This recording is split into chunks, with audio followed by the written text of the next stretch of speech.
Abaagala abalungi abeekumira ku Ssenga Faith 256 mbaaniriza kinate olunaku olwaleero. Olunaku luno olwaleero tugenda kutunuulira oba tugenda kusoma ku kusikina still. Mbadde nfuna challenge nga nfuna ekibuzo Ssenga njigiriza Ssenga basikina batya. Kaakati eno audio oba video eno simanyi format mwoba ogirabidde. Omukyala ng'oyagala kuyiga kusikina. Omukyala nga tomanyi we batandika kusikina sembera eno video yiyo oba audio eno yiyo. Ekisookera ddala bw'oba onaayiga okusikina osobola okukigezaako ng'oli wekka, like you can practice it ng'oli wekka ku buliri bwo nga tolina mwami wo. Kubanga nze saagala nnyo bintu bya kubeera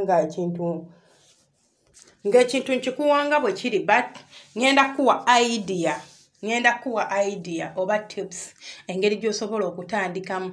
Nkimanyi nti buli muntu asobola okusikina kubanga omusajja wabanga byakuzina gyebiri mukwano omukire oguba kuwoomerwa tewetaaga kugamba nti sikina bwoti. Eddoboozi eryo lijja lyokka. Bati abamu mutya okulifulumya oluusi ne weekwata ku mumwa n'osensekayo katawulo n'obeera ng'owulira ogamba kakati bwenna oba bwe njogera bwe nti mba njogedde bubi. Ekisookera ddala sooka obeere ng'orelax, teweetya. Eryo eddoboozi omwami ly'ayagala okuwulira erikuvaamu, oba nseko oba kuwuuna oba kussa, teweetya.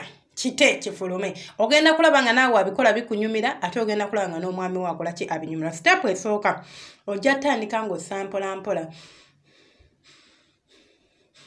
Owulira engeri gye nzisaamu?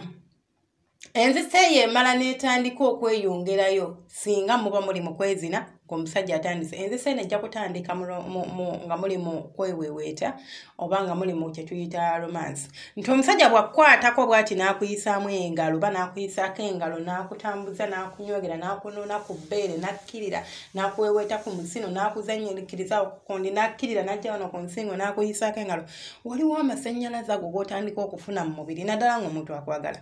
Nze olaba omuntu waba njagala nga mwagala si nga njagala. Bwe mba mwagala ankwatako obukwasi n'entoba nga mpulira nasubbaladde dda. Kubanga omuntu oyo oba okola ki? Omwagala. Feelings ezibeerawo taaki ye ebeera ya njawulo nnyo ku y'omuntu omulala. Omuntu nga takwagala ne bwakukwatirira ne bwakkwatako olinza owulira instead okuyima olinza okufiiringa disgusted oba okuwulira bubi oba okumwesittala. Ng'owulira bikunyiiza bunyiizi byakkola. Naye omuntu gw'oyagala mukwano akuteekako omukono oba engalo bbiri bw'ati n'owulira nga waawo obulamu bukomyewo. So tandika ng'ossa mpola nga bw'olaba nti nzisa ekikkoowa. Ogende ng'oyongeza eddoboozi eryo mpola. Tandika okussiza mu nnyindo yo naye nga enzisa yo ewulikika. Kati ssaawa zino ndi ku 3 ompulira si bwe guli. Naye bwe mba nga ndi kudduka enzisa gye nzisaamu enzisa kubanga ndi kukola ki? Kudduka marathon eya supiidi. Bwe mba nzisiza mu nnyindo kitegeeza mba ngenda kukola ki? Kussa sitayiro eyo. Kati tandika okussa ng'ossiza mu nnyindo yo, tandika mpola like in and out. Olaba eyo saawundi oba eryo eddoboozi erikuvaamu, ekyo nakyo kika kyansikina. Abasajja eryo eddoboozi lirina engeri gye libongeramu amaanyi nga bali mu kikolwa ky'okwezina. N'ategeera nti waliwo ekitambula. Naye ng'omusajja n'akubeerako nga yadde n'omukka teguvaayo. Bannange ne bw'oba tomwagala weekake. Omusajja abitegeera aba amanyirawo nti ono nno. Tandiiko. Bw'omaliriza okukola ekyo, kaakati tandika okuta omumwa.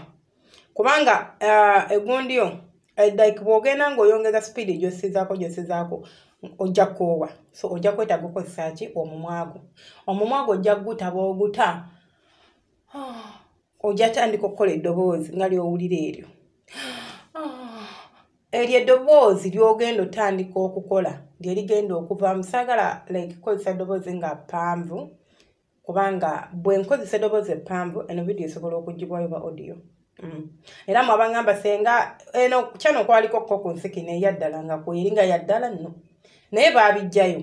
sinze mbije basoboka ne babirekayo ne bibeerayo but afterwards kasita ba running checks ku channel yo babijjayo kubanga going against oba tebikkirizibwa ku YouTube okitegeera and n'ensi gy'olimu ng'obipostinga emataringa waliwo ensi ng'osobola postinga they don't care naye waliwo ensi gy'obeera mu location yo kubanga device yo oba essimu yo oba computer oba kyekintu kyonna ky'okozesa okuploadinga basobola okutegeera nti oli basobola okuaccessinga IP address yo ne bategeera nti omuntu ono uploadinga kuva mu nsi eno oba kuva mu kitundu bwe kiti so munansonyiwa sisobola kukiwanvuya but that's why I tell you mbawa idea then bwe tumala okussa bwetu tutandisa okubikkula omumwa gwaffe kati enzisa eno tugenda gisala tutandika okukozesa omumwa eddoboozi lijja tandika okuvaayo mpola mpola tujja kukyusa wadde bagamba tutandike owulira tutandika okukyusa ng'omuntu ayimba bw'atandika okukyusa amaloboozi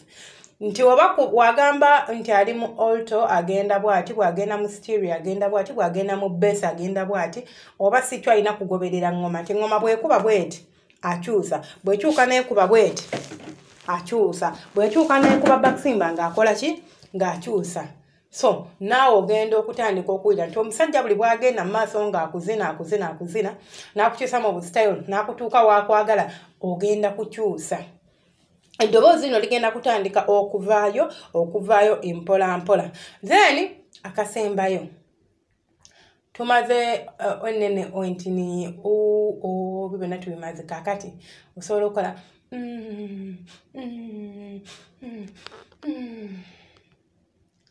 ompulira it doesn't matter kubanga toli mukugu mu kino kintu oyiga kiyige bona amala okukiyiga noweeta n'osumulula patazo n'otandika okutegeera nti kubanga kiri ekibadde kikusiba ekikugaana okufuluma eddoboozi eryo otya judgment oba gwe kennyini omuntu owulira nti tekiggwa like you can't bring yourself okukola ekintu ekyo owulira nga olinga akwatiddwa emabega owulira nga tosobola so bwona amala oku-unlocking ekizibu ekyo ekikuliko nti ekyokwefuula nti tosobola oba ekyokuwulira ng'omuntu atasobola kukikola mukwano ojja kusikina eri ensikina nga teri yagikusomesa ayi maama nze ojja kuvaamu eddoboozi naawe ogambe bulijjo lino eddoboozi liri mu nze munda nga lyekwese nga liriwa nga liri mu ggwe ng'ate lifuluma mu ggwe ojja kuvaamu eddoboozi otye n'okuti ojja kuvaamu eddoboozi omusajja yeekanga agambe omukyala waagwani wabadde otya so kansuubire audio naba video negenda kusanga ng'oli mu mbeera nnungi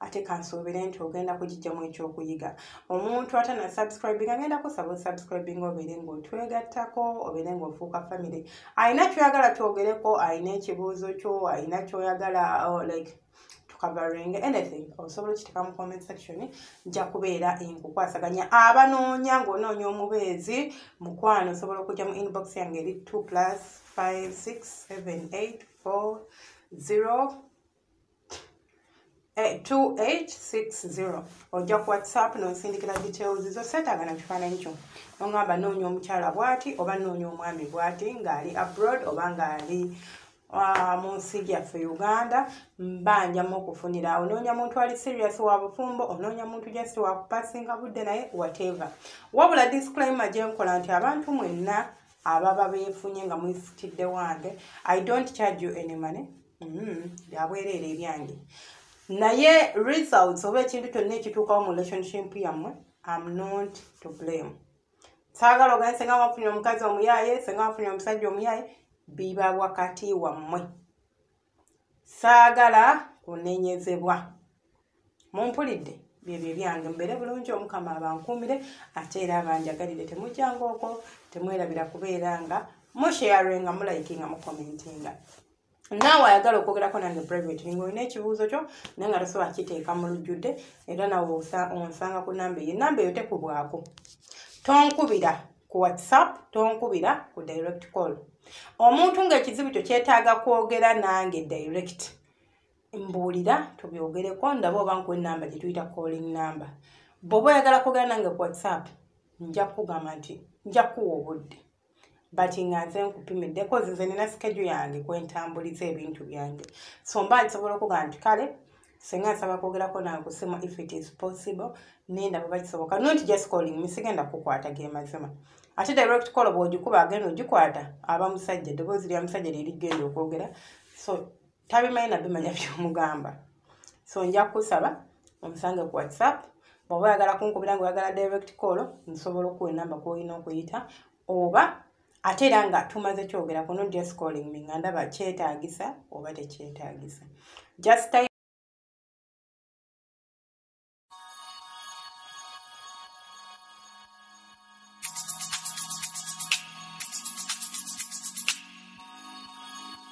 yeah.